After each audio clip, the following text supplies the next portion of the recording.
Subscribe कीजिए हमारा channel crazy GK trick और लेटेस्ट वीडियो नोटिफिकेशन के लिए इस बेल आइकन को दबाएं। नमस्कार दोस्तों। आज के इस वीडियो में हम बात करेंगे हिस्ट्री का एक वेरी इंपॉर्टेंट टॉपिक है गवर्नर, गवर्नर जनरल और वायसराय। ऑलमोस्ट हर एग्जाम में इस टॉपिक से क्वेश्चन पूछा जाता है। हालांकि ये टॉपिक थोड़ा कंफ्यूजिंग जरूर है, पर मैं आपको सबसे इजी वे में इस टॉपिक को समझाऊंगा। ध्यान दें, जितना मैं आपको बताऊंगा आपको उतना ही याद रखना है, क्योंकि पढ़ने के लिए तो बहुत ज़्यादा है, आप कंफ्यूज हो जाएंगे। इस टॉपिक को हम देखिए दोस्तों दो वीडियो में कवर करेंगे। पहले वीडियो में गवर्नर, बंगाल के गवर्नर जनरल और भारत के गवर्नर जनरल को हम अच्छे से डिस्कस करेंगे। सेकेंड वीडियो में हम बात करेंगे सभी वायसराय के बारे में। क्लियर? वीडियो स्टार्ट करने से पहले एक एडवाइस देता हूं, आप गवर्नर, गवर्नर जनरल या वायसराय के नाम याद करने पे फोकस मत करिएगा, उनके काम से उनका नाम याद करने की कोशिश करिएगा। ओके? क्योंकि एग्जाम में उनके समय काल में हुई एक्टिविटी से संबंधित क्वेश्चन पूछे जाते हैं। ये आप चीज़ ध्यान रखिएगा। देखिए फ्रेंड्स, मैं आपको थोड़ा इजी कर देता हूँ। किन किन गवर्नर, बंगाल के गवर्नर जनरल या भारत के गवर्नर जनरल पर आपको सबसे ज़्यादा फोकस करना है, मैं आपको नाम बता देता हूँ। Robert Clive, Warren Hasting, Cornwallis, Wellesley, Lord Hastings, William Bentinck, Metcalfe, Dalhousie और कैनिंग। इन नामों पर आपको सबसे ज़्यादा फोकस करना है। ठीक है? इनके समय काल में हुई एक्टिविटी आपको अच्छे से समझना है। देखिए फ्रेंड्स, पहली पहली बार अगर आप इस टॉपिक को पढ़ रहे हो तो थोड़ा आपके लिए डिफिकल्ट जरूर होगा, पर इस लेक्चर को आप अगर 3 से 4 बार अच्छे से देख लेंगे और क्वेश्चन आंसर टेस्ट की प्रैक्टिस कर लेंगे तो आपके लिए टॉपिक बहुत ही ईजी हो जाएगा। देखिए, स्टोरी स्टार्ट होती है 1600 ईस्वी से। अंग्रेजों ने भारत के साथ व्यापार करने के उद्देश्य से ईस्ट इंडिया कंपनी की स्थापना करी थी। कब करी थी? 1600 ईस्वी में। और उस समय दिल्ली पर मुगल बादशाह जहांगीर का शासनकाल हुआ करता था। ब्रिटिश ईस्ट इंडिया कंपनी ने भारत में व्यापार करने के लिए जहांगीर से अनुमति मांगी और जहांगीर ने उनको अनुमति दे दी और अंग्रेजों ने भारत में व्यापार करना क्या कर दिया? शुरू कर दिया।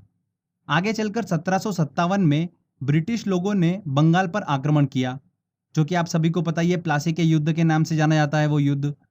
इस तरह से अंग्रेजों ने अपना शासन क्या करा? बंगाल पर भी स्थापित कर लिया।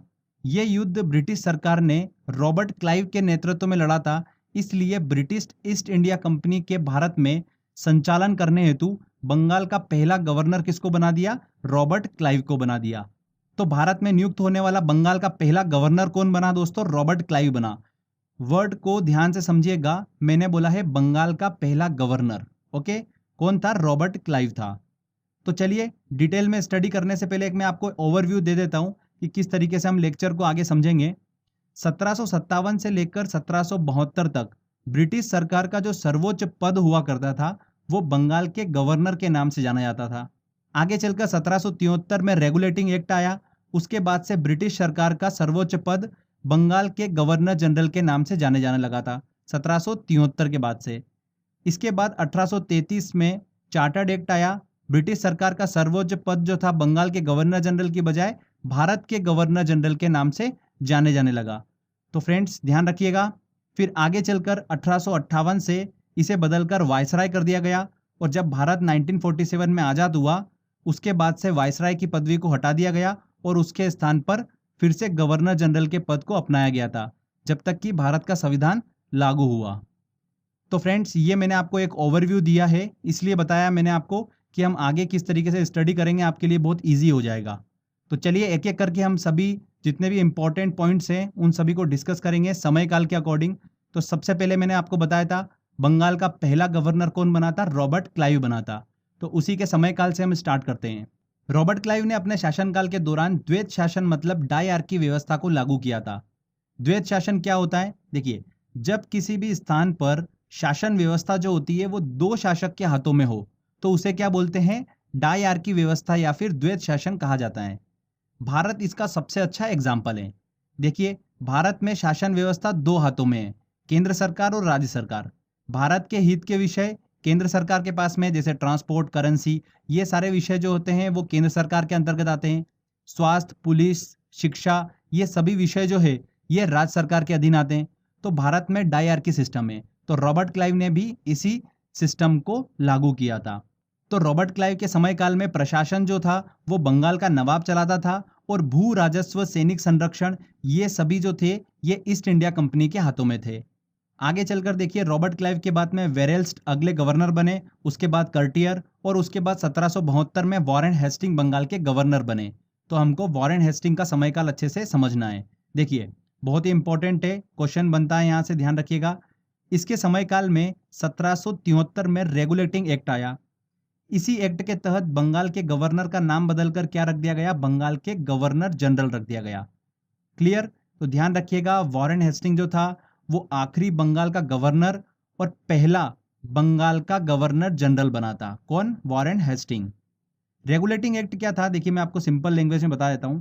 इसका मेन उद्देश्य ये था कि ईस्ट इंडिया कंपनी जो भारत में कार्य कर रही थी उसके कार्यों को नियंत्रित करना, संसदीय प्रणाली को स्थापित करना और राजनीतिक कार्यों को मान्यता देना, यह रेगुलेटिंग एक्ट का मेन उद्देश्य था।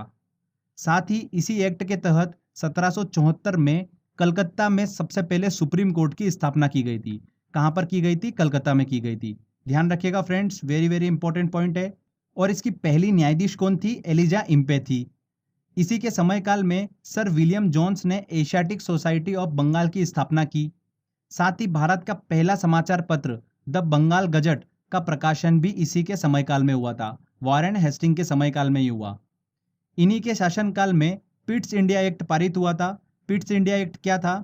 जो रेगुलेटिंग एक्ट आया था 1773 में, उसकी कमजोरियों को दूर करने के लिए और अंग्रेजों की हितों की रक्षा करने के लिए 1784 में ब्रिटिश संसद ने पिट्स इंडिया एक्ट पारित किया था। पिट्स इंडिया एक्ट के तहत इंग्लैंड में एक नियंत्रण बोर्ड की स्थापना की गई थी। वॉरेन हेस्टिंग को पिट्स इंडिया एक्ट जो था बिल्कुल भी पसंद नहीं आया था, जिसके विरोध में उन्होंने इस्तीफा दे दिया था और इंग्लैंड चले गए थे। वहां जाने पर उन पर ब्रिटिश पार्लियामेंट ने महाभियोग चलाया, पर कुछ समय बाद ब्रिटिश संसद ने उन्हें सभी आरोपों से मुक्त कर दिया था। तो ये पॉइंट ध्यान रखिएगा, एग्जाम में पूछ लिया गया था ये वाला पॉइंट। आगे चलकर देखिए अगले बंगाल के गवर्नर जनरल कौन बने थे? लॉर्ड कॉर्नवालिस बने। इनका भी समयकाल बहुत ही इंपॉर्टेंट है, चलिए हम अच्छे से डिस्कस करते हैं।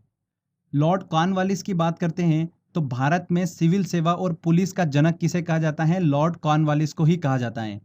इसने अपने समयकाल में 3 प्रमुख काम करे थे। चलिए हम डिस्कस कर लेते हैं। पहला आता है सिविल सेवा।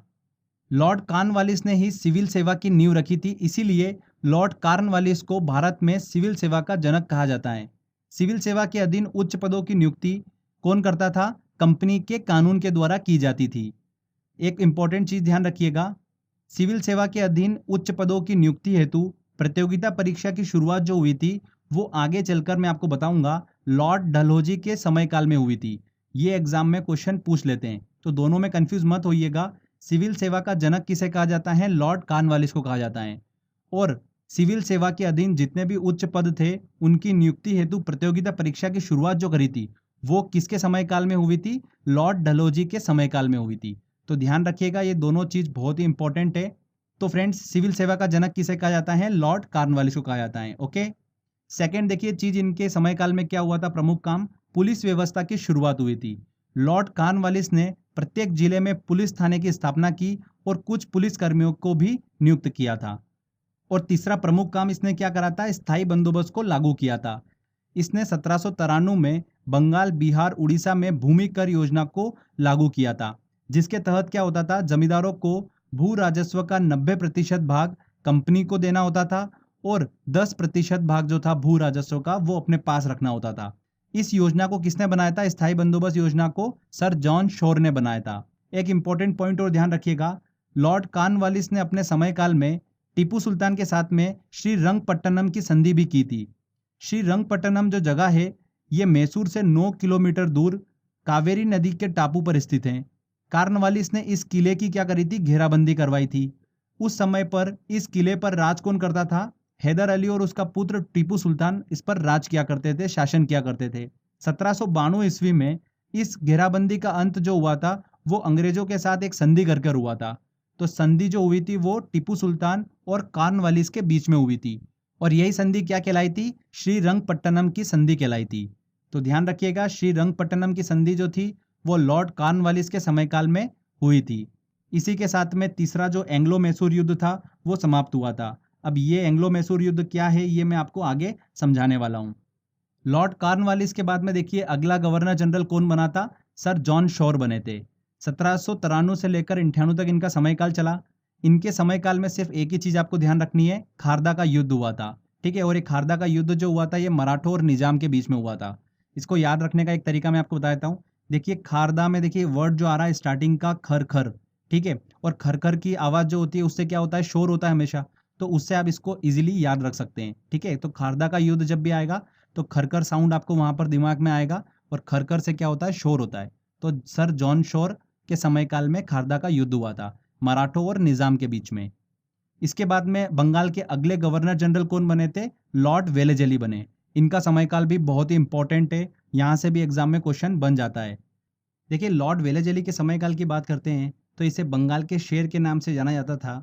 इनके समयकाल में जो प्रमुख घटनाएं हुई वो कौन कौन सी थी, सायक संधि प्रणाली, बसीन की संधि, चौथा एंग्लो मैसूर युद्ध, और इन्होंने प्रेस पर प्रतिबंध लगाया था।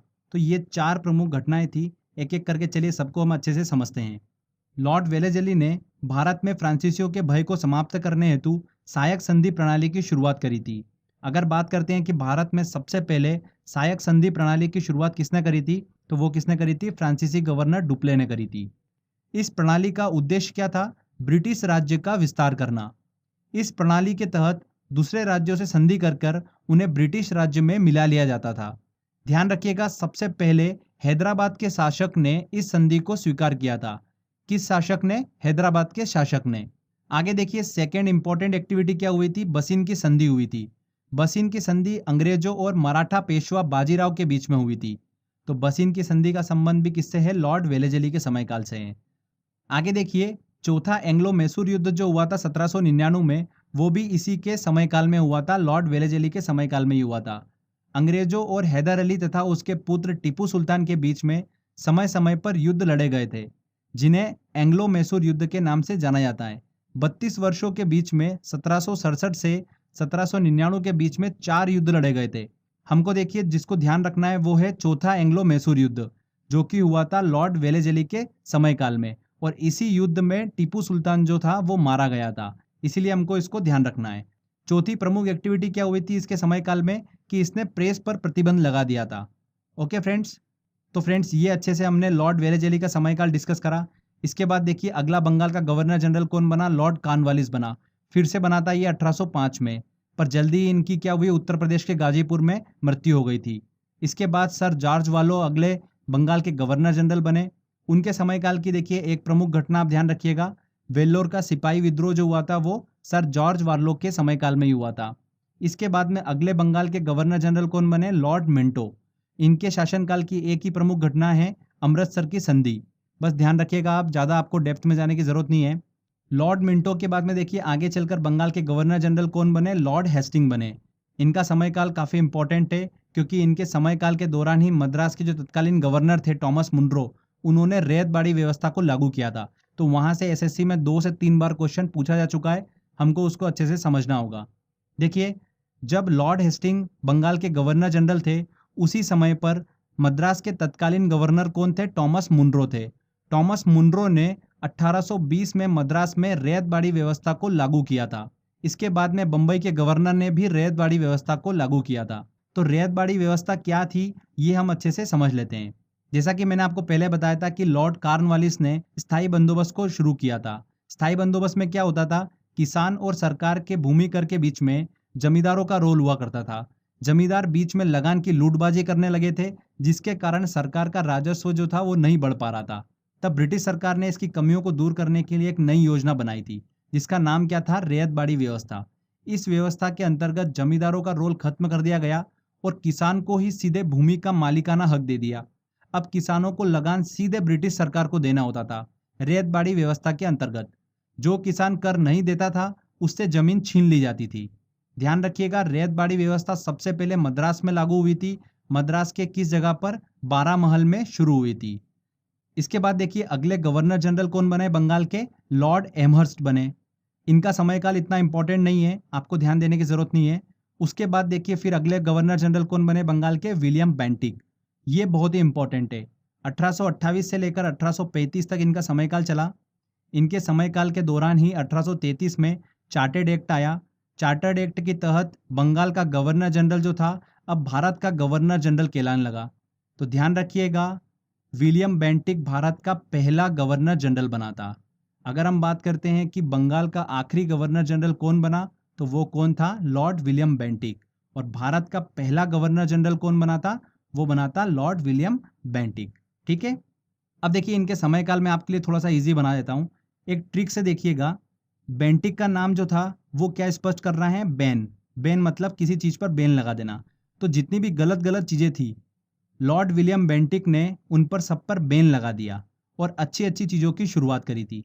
जैसे राजा राम मोहन राय के साथ मिलकर सती प्रथा को समाप्त कर दिया, उस पर बैन लगा दिया। ठगी प्रथा पर बैन लगा दिया, मतलब उसको समाप्त कर दिया।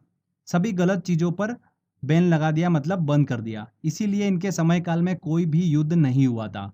ध्यान रखिएगा, इनका समयकाल शांति का समयकाल कहलाता है। अगर आपसे एग्जाम में कोई युद्ध से रिलेटेड क्वेश्चन पूछ ले, तो ये तो आपको क्लियर हो चुका है कि लॉर्ड विलियम बेंटिक के समयकाल में कोई भी युद्ध नहीं हुआ था। तो अगर ऑप्शन में आता है तो इसको बिल्कुल मत लगाइएगा। अगर अच्छे काम की बात करते हैं तो 1835 में इन्होंने कलकत्ता में मेडिकल कॉलेज की स्थापना की।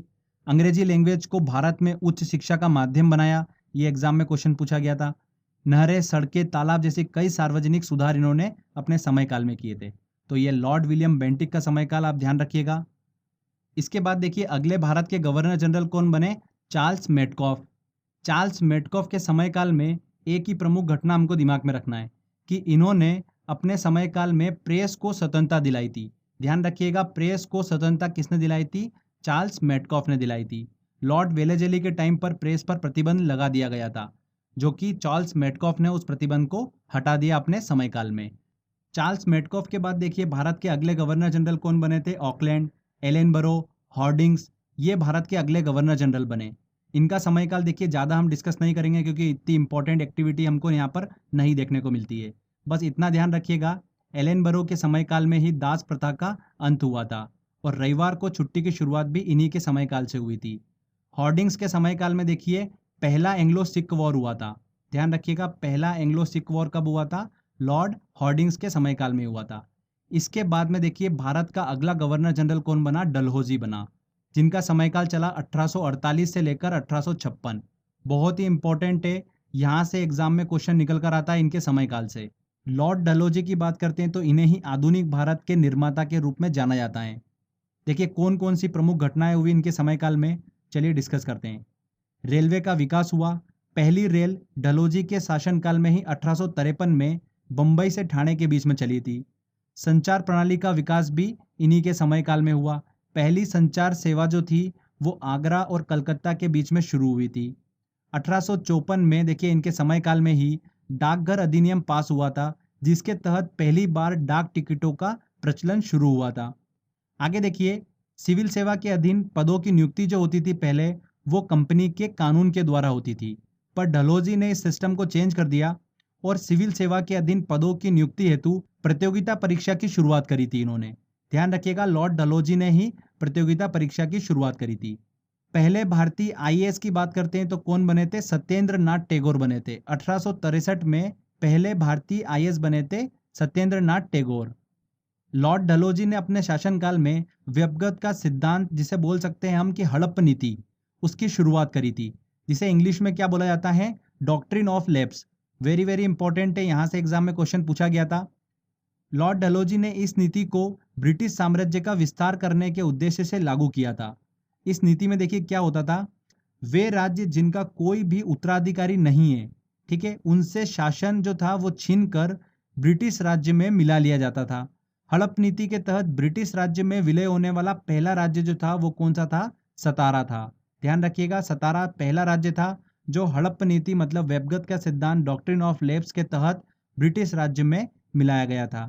आगे चलकर जयपुर, संबलपुर, उदयपुर, झांसी, इन राज्यों को हड़प नीति के तहत ब्रिटिश राज्य में मिला लिया गया। तो ये लॉर्ड डलहौजी का शासनकाल हमने अच्छे से डिस्कस करा। वेरी वेरी इंपॉर्टेंट पॉइंट है, रेलवे का विकास, संचार प्रणाली का विकास, डाकघर अधिनियम, सिविल सेवा के अधीन पदों की नियुक्ति हेतु प्रतियोगिता परीक्षा की शुरुआत करी और हड़प नीति मतलब व्यपगत का सिद्धांत लागू करा था। ये इंपॉर्टेंट हाईलाइटेड पॉइंट है लॉर्ड डलहौजी के समयकाल के। ओके, इसके बाद देखिए लॉर्ड डलहौजी के बाद अगला भारत का गवर्नर जनरल कौन बना? लॉर्ड कैनिंग बना। इन्हीं के शासनकाल में 1857 का विद्रोह हुआ था और इसी विद्रोह के बाद भारत का शासन जो था वो ईस्ट इंडिया कंपनी के हाथों से लेकर ब्रिटिश सरकार के हाथों में दे दिया गया था और कैनिंग को भारत का पहला वायसराय बनाया गया। ध्यान रखिएगा, ईस्ट इंडिया कंपनी द्वारा नियुक्त भारत का आखिरी गवर्नर जनरल कौन था? लॉर्ड कैनिंग था। और पहला वायसराय कौन बना? लॉर्ड कैनिंग बना। देखिए फ्रेंड्स, जो वायसराय वाला भाग है ये हम पार्ट 2 में डिस्कस करेंगे। इस लेक्चर में देखिए पार्ट 1 में हमने क्या क्या डिस्कस करा, बंगाल के गवर्नर जनरल और भारत के गवर्नर जनरल, इन तीनों सेक्शन को हमने अच्छे से डिस्कस करा है। बहुत ही ईजी लैंग्वेज में मैंने आपको बताया है। आई होप आपको अच्छे से समझ में आया होगा।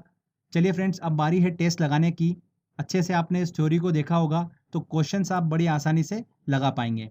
जो भी प्रीवियस ईयर एग्जाम में क्वेश्चन पूछे गए हैं वो सारे क्वेश्चन हम इस टेस्ट में सॉल्व करते हैं। चलिए टेस्ट की ओर चलते हैं। देखिए दोस्तों, पहला क्वेश्चन है, भारत में राजस्व एकत्रित करने के लिए स्थायी प्रणाली की शुरुआत किसने की थी?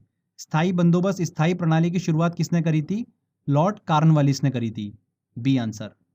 ब्रिटिश शासन के दौरान मद्रास में रैयतबाड़ी प्रणाली की शुरुआत करने वाला कौन था? मद्रास में रैयतबाड़ी प्रणाली की शुरुआत किसने करी थी? थॉमस मुनरो ने करी थी। और सबसे पहले रैयतबाड़ी प्रणाली की शुरुआत भी मद्रास में ही हुई थी। ओके, यहाँ पर सी आंसर सही होगा। बंगाल का पहला गवर्नर जनरल था, बंगाल का पहला गवर्नर जनरल कौन बना था? वॉरेन हेस्टिंग बना था। चलिए अगला क्वेश्चन लेते हैं। किस भारतीय राज्य पर कब्जा करने के लिए राज्य हड़प नीति को नहीं अपनाया गया? देखिए फ्रेंड्स, सतारा बिल्कुल हड़प नीति के तहत इसको ब्रिटिश साम्राज्य में मिलाया था। उदयपुर, झांसी, इन तीनों को हड़प नीति के थ्रू ब्रिटिश साम्राज्य में मिलाया गया था। पर पंजाब को देखिए हड़प नीति के द्वारा ब्रिटिश साम्राज्य में नहीं मिलाया गया था। मैंने आपको बताया था एंग्लो सिख वॉर हुआ था, तो पंजाब को सेकेंड एंग्लो सिख वॉर के बाद में ब्रिटिश साम्राज्य में मिला लिया गया था। तो यहाँ पर डी आंसर बिल्कुल सही होगा।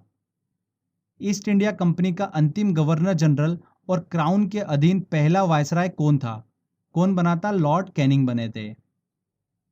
एक खुली प्रतियोगिता परीक्षा के माध्यम से इंडियन सिविल सर्विस में भारतीयों के प्रवेश को निम्नलिखित में से किसने संभव बनाया था? किसने बनाया था? लॉर्ड डलहौजी ने। लॉर्ड डलहौजी ने ही सिविल सर्विस में उच्च पदों की नियुक्ति हेतु प्रतियोगिता परीक्षा की शुरुआत करी थी। लॉर्ड डलहौजी ने। भारतीय सिविल सेवा में चुने जाने वाले पहले भारतीय कौन थे? पहले आईएएस कौन बने थे? सत्येंद्र नाथ टैगोर बने थे 1863 में। ध्यान रखिएगा, सत्येंद्र नाथ टैगोर। इंग्लैंड के हाउस ऑफ कॉमन द्वारा भारत के किस गवर्नर जनरल पर महाभियोग चलाया गया था? किस पर चलाया गया था? वॉरेन हेस्टिंग पर। वॉरेन हेस्टिंग जो थे वो पिट्स इंडिया एक्ट के देखिए विरोध करते हुए गवर्नर जनरल के पद से इस्तीफा देकर इंग्लैंड चले गए थे, जहां पर उन पर महाभियोग चलाया गया था। ठीक है, तो वॉरेन हेस्टिंग यहाँ पर सही आंसर होगा। निम्न में से कौन सा भारत का पहला वायसराय था? पहला वायसराय कौन बना? लॉर्ड कैनिंग बने थे। चलिए अगला क्वेश्चन देखते हैं। डॉक्ट्रिन ऑफ लैप्स या व्यपगत का सिद्धांत निम्न में से किसने आरंभ किया था? किसने शुरुआत करी थी इसकी? लॉर्ड डलहौजी ने इसकी शुरुआत करी थी। भारत में पहली बार सन 1853 में किस स्थान से रेल यात्रा प्रारंभ की गई थी? किस स्थान से शुरू हुई थी रेल यात्रा? बंबई से। बंबई से ठाणे के बीच में चली थी पहली रेल। पिट्स इंडिया एक्ट के अंतर्गत निम्न में से किसे स्थापित किया गया था? किसे स्थापित किया गया था? नियंत्रण बोर्ड को स्थापित किया गया था इंग्लैंड में। बी आंसर यहाँ पर सही होगा। कलकत्ता में उच्चतम न्यायालय की स्थापना किसके द्वारा की गई थी? देखिए, कलकत्ता में उच्चतम न्यायालय की स्थापना 1773 रेगुलेटिंग एक्ट के तहत की गई थी। और कब की गई थी? 1774 में। ओके, यहाँ पर बी आंसर। निम्न में से कौन बंगाल का पहला गवर्नर था? बंगाल का पहला गवर्नर कौन बना था? रॉबर्ट क्लाइव बना था। शब्दों पर ध्यान दीजिएगा, यहाँ पर पहला गवर्नर जनरल नहीं पूछा है ना, पहला गवर्नर पूछा है। 1773 रेगुलेटिंग एक्ट के तहत भारत में पहले उच्चतम न्यायालय सुप्रीम कोर्ट की स्थापना 1774 में कहाँ की गई थी? कहाँ पर की गई थी दोस्तों? कलकत्ता में की गई थी। एशियाटिक सोसाइटी ऑफ बंगाल की स्थापना निम्न में से किस बंगाल के गवर्नर जनरल के समयकाल में हुई थी? किस बंगाल के गवर्नर जनरल के समयकाल में हुई थी? वॉरेन हेस्टिंग के समयकाल में हुई थी। निम्न में से किसे सिविल सेवा का जनक कहा जाता है? सिविल सेवा का जनक किसे कहा जाता है? लॉर्ड कॉर्नवालिस को कहा जाता है। खारदा का युद्ध निम्न में से किसके समयकाल में हुआ था? देखिए, खरखर की आवाज मतलब शोर होना, मतलब सर जान शोर। सी आंसर यहाँ पर सही होगा। रैयतबाड़ी व्यवस्था सबसे पहले कहाँ पर शुरू हुई थी? रैयतबाड़ी व्यवस्था सबसे पहले कहाँ पर शुरू हुई थी? मद्रास में शुरू हुई थी। निम्न में से किस भारत के गवर्नर जनरल ने राजा राम मोहन राय के साथ मिलकर सती प्रथा का अंत किया था? किसने करा था? देखिए, सती प्रथा पर बैन लगाना। ठीक है, ठगी प्रथा पर बैन लगाना, मतलब बैन वर्ड आपको समझ में आ रहा होगा। तो देखिए यहाँ पर बेंटिक, बेंटिक साउंड आ रहा है ना, तो Lord William Bentinck, C answer यहाँ पर सही होगा। निम्न में से किसने अंग्रेजी को भारत में उच्च शिक्षा का माध्यम बनाया? किसने बनाया था? लॉर्ड विलियम बेंटिक ने, सी आंसर। किस भारत के गवर्नर जनरल ने प्रेस को स्वतंत्रता दिलाई थी? देखिए प्रेस को स्वतंत्रता किसने दिलाई थी? मेटकॉफ ने दिलाई थी। चार्ल्स मेटकॉफ ने प्रेस को स्वतंत्रता दिलाई थी। टीपू सुल्तान चौथे एंग्लो मैसूर युद्ध में मारा गया, यह युद्ध किस बंगाल के गवर्नर जनरल के समयकाल में हुआ था? चौथा एंग्लो मैसूर युद्ध देखिए किसके समयकाल में हुआ था? लॉर्ड वेलेजली के समयकाल में हुआ था। वेरी वेरी इंपॉर्टेंट क्वेश्चन है ये। निम्न में से कौन 1857 के विद्रोह के समय भारत के गवर्नर जनरल के रूप में कार्यरत थे? कौन कार्यरत थे? Lord Canning. लॉर्ड कैनिंग के समयकाल में ही 1857 का विद्रोह हुआ था। हड़प्पा नीति डॉक्ट्रिन ऑफ लैप्स के तहत ब्रिटिश राज्य में विलय होने वाला पहला राज्य कौन सा था? पहला राज्य कौन सा था? सतारा। निम्न में से किस भारत के गवर्नर जनरल के शासनकाल में रेलवे और संचार प्रणाली की शुरुआत हुई थी? किसके शासनकाल में हुई थी? लॉर्ड डलहौजी के शासनकाल में। लॉर्ड वेलेजली के द्वारा शुरू सहायक संधि प्रणाली को निम्न में से किस स्थान के शासक ने सबसे पहले स्वीकारा था? किस स्थान के शासक ने? हैदराबाद के शासक ने सबसे पहले सहायक संधि प्रणाली को स्वीकारा था। श्रीरंगपट्टनम की संधि टीपू सुल्तान और किसके बीच में हुई थी? श्रीरंगपट्टनम की संधि जो थी वो टीपू सुल्तान और कॉर्नवालिस के बीच में हुई थी, बी आंसर। निम्न में से किसे आधुनिक भारत के निर्माता के रूप में जाना जाता है? किसे जाना जाता है आधुनिक भारत के निर्माता के रूप में? लॉर्ड डलहौजी को, डी आंसर यहाँ पर सही होगा। तो फ्रेंड्स देखिए यहाँ पर हमारा ये पहला पार्ट कंप्लीट होता है। आई होप आपने सारे अच्छे से क्वेश्चन सॉल्व कर लिए होंगे। तो इस वीडियो को अच्छे से 2-3 बार देख लीजिए और टेस्ट की प्रैक्टिस भी कर लीजिए। टेस्ट लगाने के लिए जो लिंक है वो मैंने डिस्क्रिप्शन बॉक्स में दे रखी है, आप वहाँ से टेस्ट लगा सकते हैं। साथ ही फेसबुक पेज पे भी आपको टेस्ट का लिंक मिल जाएगा। तो अच्छे से प्रैक्टिस करिए। ये हमारा पहला पार्ट कंप्लीट होता है जिसमें बंगाल के गवर्नर, बंगाल के गवर्नर जनरल, भारत के गवर्नर जनरल को हमने अच्छे से डिस्कस कराएं। इसके पार्ट 2 में हम डिस्कस करेंगे भारत के सभी वायसराय को। तो मेहनत करते रहिए, सफलता आपको ज़रूर मिलेगी। आई होप दोस्तों आपको ये वीडियो काफ़ी पसंद आया होगा। अगर आपको वीडियो अच्छा लगा है तो प्लीज़ जल्दी से वीडियो को लाइक करिए, शेयर करिए और कमेंट करके ज़रूर बताइए कि वीडियो कैसा लगा। अगर आपने अभी तक चैनल को सब्सक्राइब नहीं करा है तो सब्सक्राइब भी कर लीजिए, क्योंकि इस तरीके की जब भी वीडियो मैं अपलोड करूँगा आपको उसका बेनिफिट मिलता रहेगा। तो फ्रेंड्स मिलते हैं अगले वीडियो में। जय हिंद, जय भारत।